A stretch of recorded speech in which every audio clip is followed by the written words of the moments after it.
మొన్న నేను ఎగ్జామ్స్ రాసే ముందు ఒక లైన్ చదివాను. If you educate A men you only educated A person.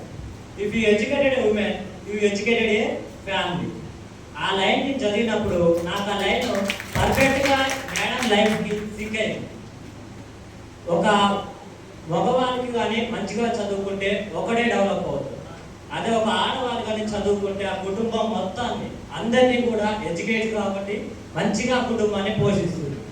మనం చూస్తాం పిల్లలు ఇంట్లో ఇద్దరు పిల్లలు ముగ్గురు పిల్లలు హ్యాండిల్ చేయడమే చాలా కష్టం. ఒక ఇన్స్టిట్యూట్లో హ్యాండిల్ చేయడమే కష్టం. కానీ మేడం గారు ఇంతకుముందు మనం కే లక్ష్మారెడ్డి సార్ సపోర్ట్ ఉండేది, సార్ ఉండేవాళ్ళు కాబట్టి చాలా వరకు చూసుకునేవాళ్ళు. సార్ పాస్ అయ్యాక ఎక్స్పైర్ అయ్యాక కానీ మేడం గారు సార్ ఎక్కడైతే ఏ పొజిషన్లో వదిలేశారో అదే పొజిషన్ ఇప్పటి వరకు కూడా కంటిన్యూ చేస్తున్నారు. అండ్ మేడం గారు కూడా తనకంటూ ఒక ప్రత్యేక గుర్తింపు తెచ్చుకున్నారు. నాకు మేడం గారి దగ్గర నుంచి ఒక ఆన్సర్ తెలుసుకోవాలని ఉంది. మ్యామ్ ఇంత కరేజ్ ఎలా వచ్చింది మీకు ఈ ఇన్స్టిట్యూషన్స్ మీరు స్పీచ్ ఇచ్చినప్పుడు దీని గురించి సమాధానం చెప్తారు అనుకుంటున్నాను. And how do you get motivated every day? You face difficult challenges in your regular lives and maintaining this so much institutions. So we all of you want your suggestions and answer for this. And especially principal sir గురించి KLR కి ఈ మన Suman sir అవసరం చాలా ఉంది నా దృష్టిలో. అయితే KLR BED college Suman sir అవసరం డెఫినెట్గా ఉంది. సార్ ఒక్కరుంటే అది ఒక 10-20 మందితో సమానం. ఒక్కరు చాలా కంట్రోల్ చేస్తున్నారు అన్ని విషయాలను. అండ్ సార్ ఏంటంటే మెయిన్గా ఫ్రెండ్లీ నేచర్ ఎక్కువ సార్.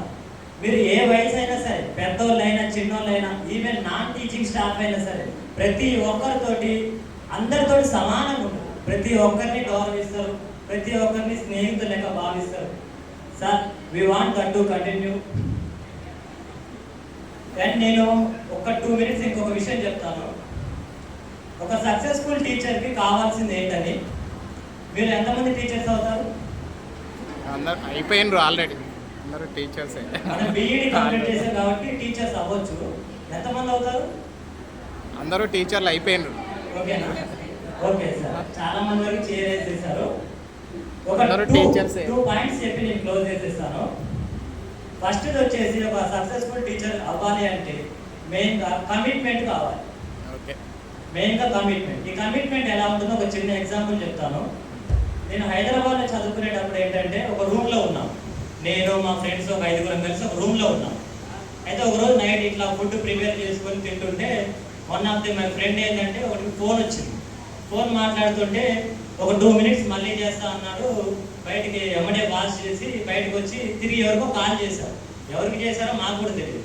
అది 8 o'clock అయింది.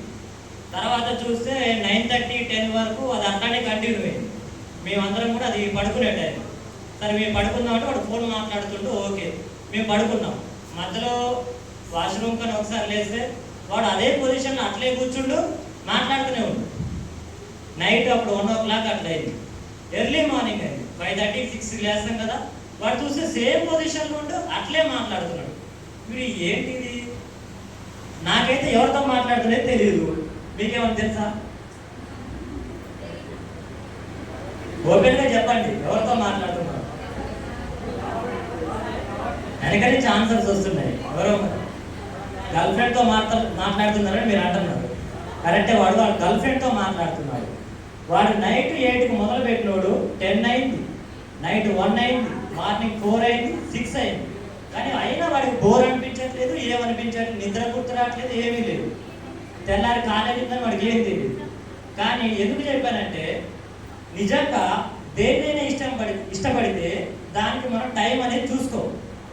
ఏదైనా చూడండి, బాగా మనం ప్రేమించామనుకోండి దాన్ని, అక్కడ ఏంటంటే టైం కానీ ప్లేస్ కానీ ఫుడ్ ఉందా లేదా ఏది మనం పట్టించుకోవాలి. వాడి కమిట్మెంట్ అలా ఉందన్నమాట. యాజ్ ఏ టీచర్గా మీరు ఎప్పుడైతే మీ మెథడాలజీ సబ్జెక్ట్ ఉందో దాన్ని బాగా ప్రేమిస్తారో అప్పుడు కంపల్సరీగా మీరు కమిట్ అవుతారు. మీరు జాబ్ యూపీఎస్సీ వాళ్ళని చూడండి, 16 గంటలు చదువుతారు, 18 గంటలు చదువుతారని వాళ్ళని చూస్తూ ఉంటారు. మనం 3-4 గంటలు చదివేసరికే మనం 1 గంట సరికే 2 గంటలు బ్రేక్ కావాలి. కానీ వాళ్ళకి ఎలా వస్తుంది అంత మోటివేషన్ అంటే వాళ్ళు బాగా ఇష్టపడతారు. మెయిన్గా ప్రేమిస్తారు సబ్జెక్ట్ని. మనం ప్రేమించిన పనులు అన్నీ చేయకపోవచ్చు, కానీ మనం చేసే పని ప్రేమిస్తే ఖచ్చితంగా 100% మనం కమిట్మెంట్ తోటి ఎఫర్ట్ వస్తుంది, 100% రిజల్ట్ వస్తుంది. నెక్స్ట్ ఇంకోటి వచ్చేసి ఇంకో సి వచ్చేసి అబ్దుల్ కలాం గారు ఒక రోజు ఇట్లానే స్పీచ్ ఇస్తున్నారు.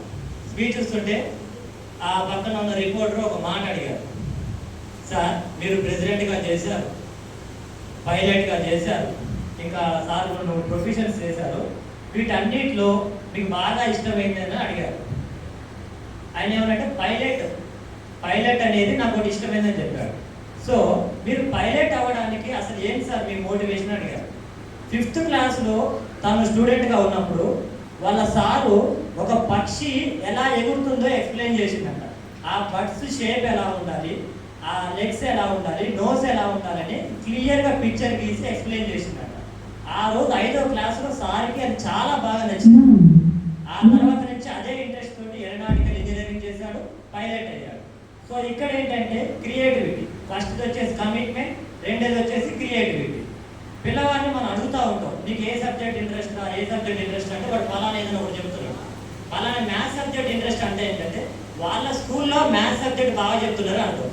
సోషల్ సబ్జెక్ట్ అంటే ఇంట్రెస్ట్ ఏంటంటే వాళ్ళ స్కూల్లో మంచిగా చెప్తున్నారు.